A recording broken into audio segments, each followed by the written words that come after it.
자, 이제 TD 용기 한번 볼게요. to deliver. 그쵸? 액체 물질을 덜어서 옮기는데 사용하는 기구들이에요. 얘네들의 공통점은 양 끝이 뚫려 있다는. 우리 아까 TC, 컨테인 담기 위해서는 바닥이 막혀 있었는데 얘는 지금 옮겨야 되기 때문에 끝이 뚫려 있어요. 양 끝이 뚫려 있어요. 스포이트, 피펫, 뷰렛 등이 있는데 한 끝을 필러나 고무 팁을 끼워 사용하는 경우가 많대요. 자, 스포이트 요거죠, 그쵸? 가장 많이 썼을 거예요. 얘도 사실은 요즘에는 이 스포이트도 한번 이렇게 어떤 용액에 담궈서 썼던 거를 또 다시 세척하기 전에 다른 용기에 집어넣을 수 없으니까 빨리빨리 진행이 안 될 수도 있어요. 그래서 일회용 스포이트를 요즘 많이 쓰는 추세여서 이거를 너무 오랜만에 보긴 했어요. 근데 우리 이것도 알긴 알아야 되죠, 그쵸? 왜냐면 그 플라스틱으로 된 거는 사실 그 정확도가 아주 떨어져요. 그래서 이것만큼 정확한 게 없다는 거죠. 이게 굉장히 좀 세척하는데 힘들어서 그렇지 굉장히 좋은 거예요. 그래서 근데 이제 한번 볼게요. 이 스포이트는 하지만 절대로 부피를 측정하는 도구가 아니고 소량의 용액을 덜어서 한 방울씩 떨어뜨릴 때 사용하는 기구래요. 표시된 눈금은 어림하기 위한 것이래요. 유리로 만든 것은 크기에 따라 용량이 다르므로 이 고무 팁 위에 거 크기도 달라야 돼요. 이게 이렇게 꽂혀져서 판매가 되는 건가 싶지만 웬만해선 따로따로 판매되는 것도 있어요. 그래서 이 크기는 다 다르다는 거고, 그리고 특히 여기는 윗부분이 굵게 부풀었어요. 만약에 혹시나 이제 용액을 얘를 이렇게 원래라면은 이렇게 든 상태로 이렇게 사용을 해야 되는데 이렇게 놓을 수가 있다는 거죠. 혹시나 실수로 그러면은 여기가 이제 납작하지 않고 동그랗게 돼야지 한쪽으로 또 쏠리기도 하고 끝이 이제 부피가 커야지 뭐라 해야 되지, 이게 넘치는 걸 방지를 할 수가 있겠죠. 그리고 웬만해서 이제 여기 고무에는 용액이 닿으면 안 돼요. 그래서 반드시 세워서 사용을 해야 하고요. 그리고 여기 유리와 고무팁을 분리해서 씻어야 하고, 그리고 이때 플라스틱으로 만든 아까 얘기했던 일회용 스포이트는 병원에서 감염을 막기 위해 주로 사용되던 것인데 이 깨져서 다치는 것을 막기 위해서 실험실에서 많이 사용되고 있대요. 적당한 거 사용을 하라고 합니다. 얘도 정확하게 부피를 측정하는 기구는 아니고 몇 방울씩 떨어뜨리는 기구고요.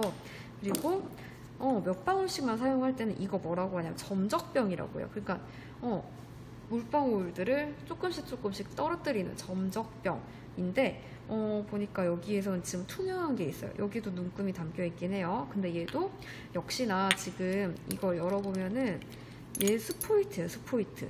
얘도 똑같이 부피를 측정을 하는 기구는 아니고요. 몇 방울씩 떨어뜨리는 용도로 쓰는 거예요.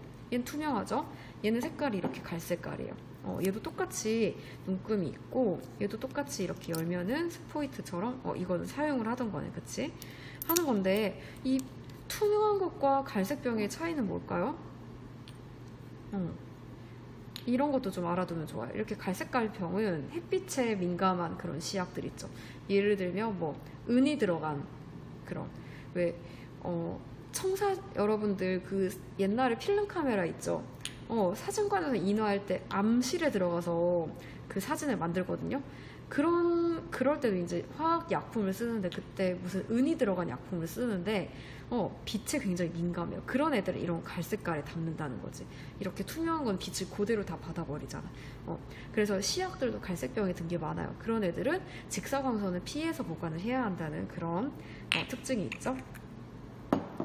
그리고 넘어가 볼게요. 자, 그 다음에 피펫이 있어요. 피펫, 부피 피펫. 근데 내가 이거를 보여주고 싶었는데 애석하게도 여기 천안 월봉고에는 부피 피펫을 찾을 수가 없었어요. 근데 얘도 특이하게 지금 요만큼 표선까지 잘 보면 얘도 눈금이 없어요. 눈금이 없고 딱 눈금이 하나밖에 없어. 그러니까 아까 부피 플라스크랑 비슷하게 딱 하나의 부피만을 측정을 할 수가 있는 거죠. 총 부피에 해당하는 표선 하나만 가지고 가운데 부분을 볼록하게 만들어서 길이를 줄였대요. 그러니까 길이가 가운데가 볼록하지 않고 그냥 똑같았다면 엄청 길었겠죠. 근데 길이를 어느 정도 정해진 한 가지 값의 정확한 부피 액체만을 덜어 옮기는 데 사용을 해야 돼요. 여기 눈금 딱 하나씩밖에 없어요. 이게 너무 길었다면은 이게 동그란 부분이 볼록한 부분이 없었다면 엄청 길었겠지만 볼록한 부분을 만들어서 길이를 줄인 그런 장점, 그런 아주 영리함이 녹아들어 있는 피펫이고요. 피펫을 선택하고 용액을 뽑을 때에는, 그러니까 지금 이런 식으로 피펫 필러를 사용해서 뽑는데, 여기 책에 나오는 이런, 옛날에는 이게 여러 가지로 이제 바뀌어 왔어요. 완전 옛날에는 이런 것도 없었어. 그냥 요거 여기 끝에 뚫려 있는 상태로 입을 이용해서 빨아 올렸대요. 그래서 이게 너무 위험했던 거야. 얼마나 위험하겠어요. 그래서 이제 중간 형태가 고무, 이것처럼 이렇게 되는 고무 중간 형태고, 이제 내가 봤을 때 이거가 거의 여기에서 정착을 할 것 같아요. 이거를 이제 이게 부피 피펫이라고 한번 생각을 해볼게요. 그러면 여기에다 이제 꽂는 거지. 그래서 아까 그 비커 같은 데다가 담궈서 얘를 빨아 올리는데 방법이 두 가지가 있어요. 이렇게 해서 빨아 올리는 것과 빨아 올리는 건 이거 밖에 없네. 그리고 넣는 거는 이거. 얘는 지금 이렇게 태엽이라고 해야 되나요? 얘를 돌리는 거기 때문에, 돌리면 여기에서 액체가 빠져나옵니다. 이렇게 당기면은 액체가 빨려 올라가고, 이렇게 다시 반대쪽으로 돌리면 이게 들어가면서 액체가 나오고. 그러니까 방법은 있어요. 얘도 이제 눌러도 이게 내려가요. 그리고 또 하나 더 뭐냐면, 여기에서 얘를 누르면 쭉 빨려 내려가요. 그러니까 여러 가지 방법이 있어요. 근데 내가 생각할 때 좀 미세하게 해야 한다면 이거. 그리고 얘는 무조건 이만큼은 다 집어넣어야 된다. 볼 필요도 없다 하면 이거 쭉 눌러주고. 아니면 그냥 이걸로 쭉 해도 되고. 여러 가지 방법을 통해서 하면 됩니다. 피펫을 제거해서 용액을 뽑을 때는 피펫 끝을 조금만 담궈서 빨아 올리고, 따를 때는 피펫 필러를 제거해서 중력으로 따르고 남은 액체는 빼내지 않는데요. 그러니까 얘는 중력으로 따르는 거지. 왜냐면 지금 여기 딱 요 녹음만큼만 따르는 거니까. 난 여기 있는 건 다 써야 되는 건가. 그러니까 얘처럼 아까 눈금 피펫처럼 이만큼 정확하게 이렇게 할 필요가 없어요. 얘는 들어있는 거 다 써야 되는 거니까. 근데 뺄 때는 얘를 제거하고 중력으로 따르고, 왜냐면 그런 용기니까. 여기 안에 있는 거 탈탈탈 털고 이런 거, 그리고 안에 있는 거 남아있어, 여기 끝에 남아있어, 얘를 빼려고 억지로 노력하지 않아도 돼요. 빠져나오는 만큼이 내가 딱 측정한 양만큼인 건 거야. 굉장히 신기하죠, 그쵸? 아무튼 그렇습니다. 그래서 남은 액체는 빼내지 않는다라는 특징이 있고, 눈금 피펫은 이거예요. 얘는 눈금이 엄청나게 이렇게 촘촘하게 새겨져 있어요. 그리고 이거 관도 굵지 않죠. 그러니까 얘는 오차가 그렇게 크지 않아. 우리 그 전에 봤던 것만큼 오차가 그렇게 크지 않아. 플러스 마이너스 0.05라고 적혀 있어요. 그래서 얘는 부피를 모르는 액체 부피를 재서 옮기거나, 부피 피펫으로 잴 수 없는 부피 액체를 요거를 못 쓰는 거, 조금씩 덜어서 옮길 때 사용을 하는 거래요. 그래서 그러니까 얘는 사실 딱 정해진 거, 20만큼, 요런 게 이제 20만큼 딱 정해진 게 있겠지만, 얘로도 쓸 수 있으니까 보통 이거로 많이 호환을 해서 사용을 합니다. 얘가 있으면은 중간중간 부피는 못 재잖아. 근데 얘는 그 특정 부피도 잴 수 있고 중간중간 부피도 잴 수 있으니까. 그래서 그림 1-9에서는 3.2ml 액체를 덜어 옮기기 위해서 눈금 피펫을 사용하는 모습이래요. 그러면 0ml까지 용액을 빨아 올린 후 그 다음에 3.2까지 빼내면 된대요. 지금 여기 보면은 여기까지가 0이에요. 그러니까 얘는 눈금이 거꾸로 있는 건 거죠. 아까 메스 실린더 같은 경우에 바닥이 0이었고 제일 위가 200이었고, 아래서부터 차곡차곡 담아지니까 제일 위가 담은 거 누적 제일 위가 제일 큰 숫자가 됐을 거예요. 그 아까 눈금 실린더 있죠. 메스 플라스크, 걔는 그렇게 돼. 메스 실린더 그렇게 돼요. 근데 얘는 담았던 거를 옮기는 거니까 빼내는 거죠. 그쵸? 그러니까 위에서부터 빠져야 되는 건 거야. 그러니까 여기에서 여기까지 딱 여기가 0점인 건 거지. 아까 그 메스 실린더랑 다르게 메스 실린더 이거죠. 얘랑은 다르게 얘 메스 실린더는 밑에가 0, 위가 200 이렇게였고 이 피펫은요 위가 0이라는 거예요. 그래서 여기서부터 내가 얼만큼을 쓰냐 요만큼만 문금을 읽어주면 되는 거예요. 그래서 여기에서 0ml까지 용액을 빨아 올린 후 3.2ml까지 빼내면 나는 이만큼이 바깥으로 빠져나온 거니까 그러니까 얘 눈금을 직관적으로 읽을 수가 있어요. 다른 방법으로는 6.80까지 빨아 올린 후 끝까지 용액을 내리면 된대요. 그러니까 지금 요거랑 눈금이 좀 다르다, 그치? 그러니까 지금 여기까지 6.8까지 이만큼 하면은 또 여기가 3.2가 된대요. 요거 한번 개인적으로 읽어보고 꼭 이해를 해보세요.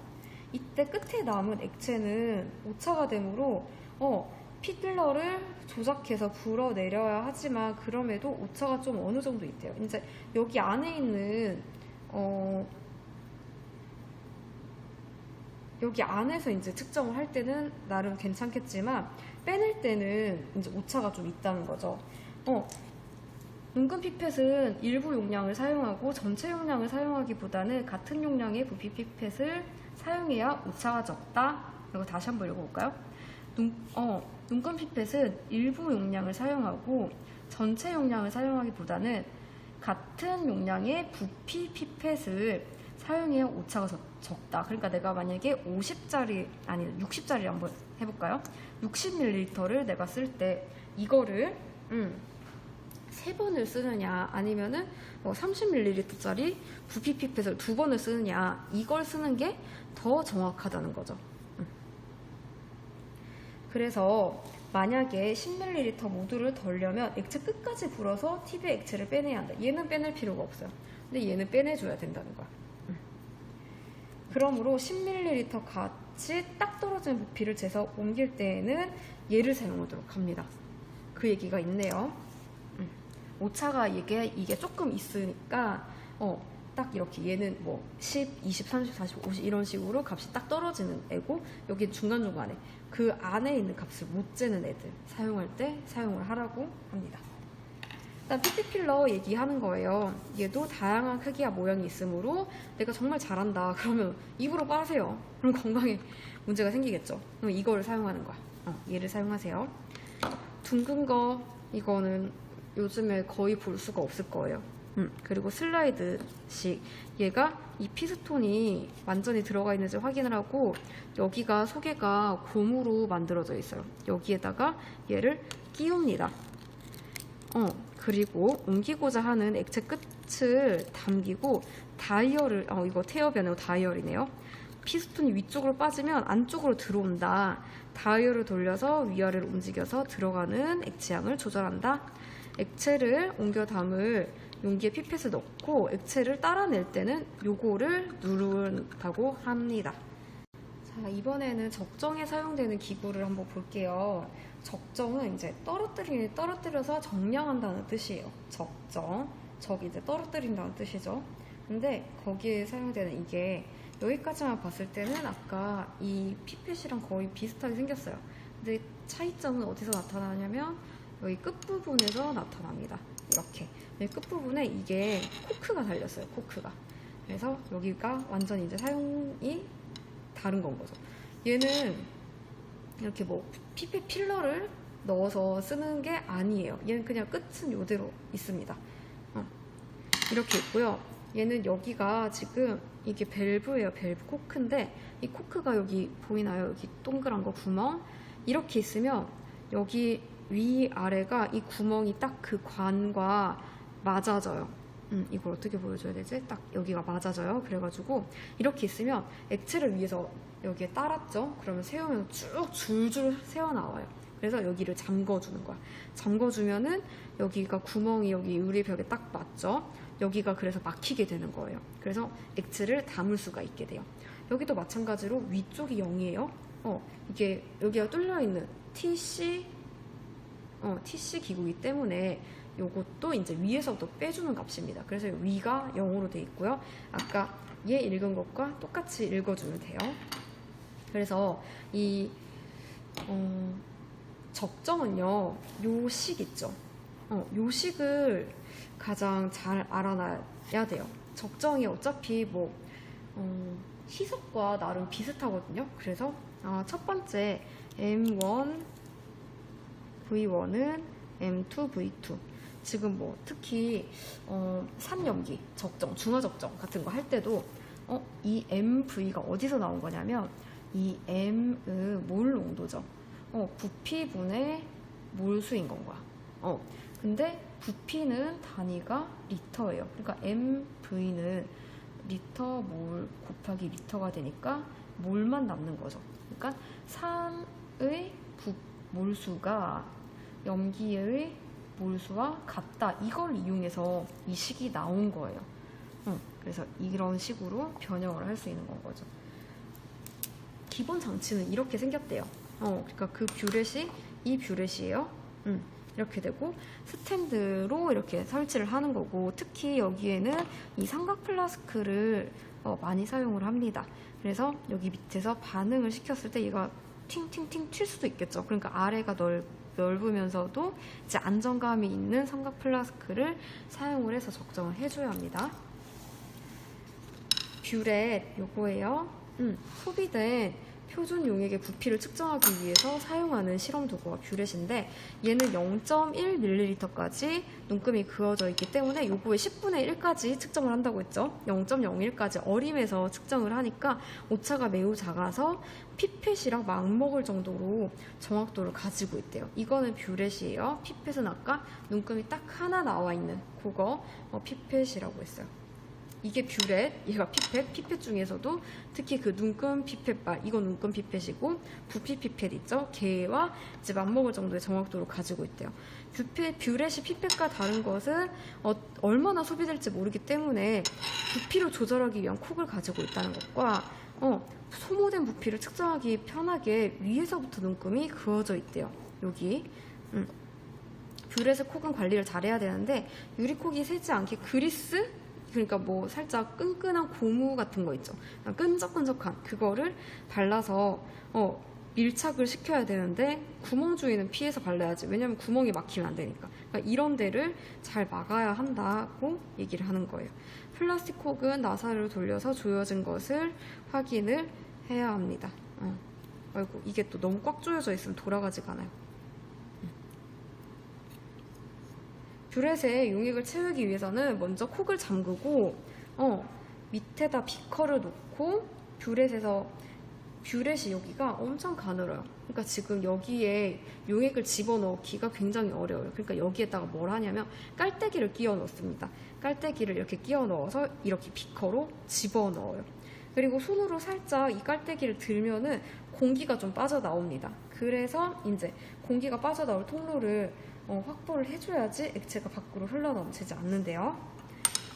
그리고 만약에 10ml보다 작은 이 뷰렛을 사용할 때는 깔때기보다 가는 스포이트를 활용해서 액체를 넣는 것이 간편하다고 합니다. 그러니까 이거를 할 때는 굉장히 여기에 설치를 하고 보면 엄청 높아요. 이 설치한 게. 그래서 좀 막 의자에 올라가가지고 이거를 깔때기로 이렇게 붓고 이런 애들이 있는데 이제 좀 위험하다고 생각이 되긴 하지. 근데 어쩔 수가 없어요. 그렇게 할 수밖에 없더라고요. 아니면은 이거를 이렇게 든 상태로 먼저 담고 난 다음에 설치를 하던가. 방법은 두 가지예요. 용액을 넣은 후에는 콕을 열어서 용액을 모두 비커로 흘려내려서 버린다. 그것은 뷰렛의 내부를 실험한 용액으로 씻어서, 그러니까 원래랑 불순물이 있었겠죠. 이것도 굉장히 가느니까 세척하기가 그렇게 쉽지가 않아요. 그래서 불순물이 있을 수도 있는데, 걔를 먼저 내가 쓸 용액으로 씻어낸다는 거지. 그럼 묻어있어도 원래 내가 오늘 실험하려고 하는 용액이 묻어있을 거니까 그런 식으로 세척을 한번 합니다. 그리고 두세 번 이 과정을 반복하고 난 다음에 다시 원래 내가 쓸 거 채우고 뷰렛 내부에 공기방울이 없는지 확인을 하고, 콕의 아랫부분에 공기가 있으면 빠른 속도로 흘러내리면서 고무망치 등으로 세게 쳐서 공기를 꼭 빼내야 된대요. 액체 부피를 이 뷰의 끝의 팁을 실험용 화장지로 닦거나 비커로 액체 방울을 제거한 후 적정을 시작하기 전에 시작 부피를 읽어줘야 돼요. 그래야지 내가 여기에서 얼마만큼이 들어가는지 확인을 할 수 있으니까. 0에서 시작하면 그냥 눈금을 읽으면 되는데 만약에 뭐 2에서 시작했다. 그러면 눈금을 그냥 읽어주면 안 되겠죠. 그러니까 시작하기 전에 시작 부피를 꼭 읽어줘야 되고 뷰렛 뒤에 리딩 카드를 대고 메니스커스와 눈높이를 일치해서 오목한 부분 이 부분의 부피를 읽어주라는 거죠. 자, 그리고 액체를 따를 때에는 왼손으로 이거를 왼손으로 콕을 감아주고 오른손으로 이렇게 당겨서 세지 않고 오른손으로 이걸 돌리라고 합니다. 종말점. 내가 일단 아까 요 식에서 계산을 했어요. 그쵸? 그러니까 이 식으로 계산한 게 내가 생각하는 이제 종말점인 건 거야. 이 해서 어떤 부피가 나올 거 아니에요. 계산식에서 부피가 나올 거 아니에요. 그럼 그 부피가 이제 다가오고 있어. 내가 적정 떨어뜨릴 때. 그러면은 그 전에 이제 속도가 이제 빠르게 집어넣었어도 얼추 내가 계산한 값과 똑같은 부피가 다가오고 있다. 그럼 그때는 이제 속도를 조금 조절을 해줘서 천천히 떨어뜨려 줘야 되는 건 거죠. 그래서 아주 미세하게 조절하면 한 방울씩 용액을 넣는다. 적정하는 중간중간 뷰의 끝의 팁과 삼각 플라스크 벽을 식기병에 든 증류소를 헹궈서 플라스크에 넣어 오차를 줄인대요. 종말점에 도달하면 콕을 잠그고 최종 부피를 읽고 그리고 실험을 3번 이상 실시해서 평균을 구하라고 했죠. 그러니까 실험을 많이 하면 많이 할수록 오차가 줄어드니까 최소한 3번 이상은 실시를 해야 한다고 합니다. 실험이 다 끝나면 뷰렛은 씻어가지고 거꾸로 매달아요. 이렇게 여기를 이렇게 하고 나면은 얘가 어디 이렇게 걸리잖아. 그치? 그래서 우리 학교에 거꾸로 매다는 게 있는데 학교에 오면 한번 보세요. 거꾸로 매달고 장기간 사용하지 않을 때는 콕을 빼서 그리스를 제거해 씻어서 말려둔다고 합니다. 그리고 적정할 때 삼각 플라스크를 어떻게 사용하는지가 나와 있어요. 혼합하여 반응시키는 용기예요. 얘는 부피 측정을 하는 게 아니고요. 미지 농도의 시료를 부피를 정확히 측정하여 삼각 플라스크로 옮기기 위해서는 피펫을 사용하고요. 피펫으로 정확히 재서 삼각 플라스크 안에 넣고 약간의 증류수를 넣어서 물킨 후 실험하기도 한대요. 근데 물키는 것은 지시하기 또 너무 세면은 안 되니까. 그래서 색깔 변화에 민감하게 관찰하기 위한 것이고 농도를 물키기 위해 넣는 증류수의 양은 그리 중요하지 않으므로 눈금 실린더를 이용해서 넣어도 된대요. 그리고 뷰렛의 팁은 삼각 플라스크보다 약간 아래에 오도록 합니다. 그리고 떨어지는 게 있기 때문에 처음부터 너무 작은 거 쓰면 안 돼요. 그래서 넉넉한 거를 사용을 하라고 합니다. 그리고 얘네들을 잘 반응시키기 위해서는 저어줘야 되는데 이걸 유리막대로 저을 수도 없어요. 그래서 뭐를 사용하냐면 자석 교반기를 사용하거나 아니면 한 번씩 이렇게 잡고 돌려주는 방법을 사용을 한다고 하네요.